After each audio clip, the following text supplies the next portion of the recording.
Bismillah asxaabta quruxda badan soo dhawaada. Saad arkaysaa maanta waxaan karsanaynaa baas makarooni isku karis biyo cabitaankii wixii dhan meeshaan nagu diyaarsan yihiin. Hadda alaabtaan isku darsan rabnaa hilibkii, basashii, yaanyadii, bardhadii, xawaashkii, ay shay wixii aan ku darsan lahayn waaye. Waan soo darsanay oo kuwaanaa hilibkan soo shiilanay, basashii, bardhadii wixii dhan soo waxeeyay. marka baasta makarooni isku karis waaye ilmaha u fiican qadaa uga dhigan kartaa cashaa uga dhigan kartaa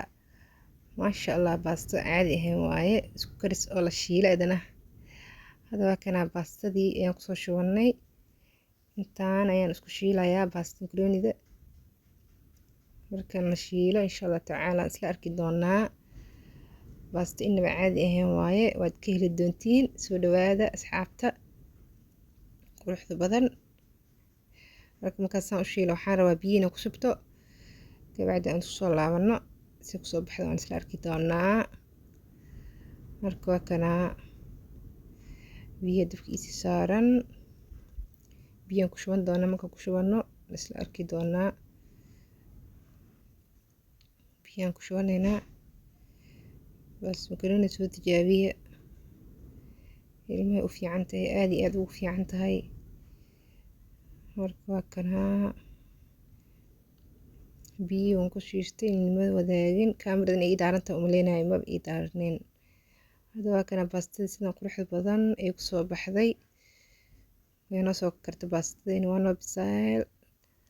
wax kama dhinno baastadii waadi bislaatay saani ku soo baxday hadda waan soo ridanaynaa marka waa kana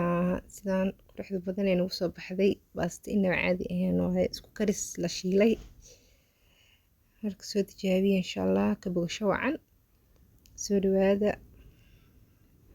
share noo dhaha videogan comment like wax walbo dhiirigelin inoo yihiin soo dhawaada asxaabta quruxda badan subscribe-ka ana iloobina marka waa kana daawasho wacan sidaan ay nagu soo baxday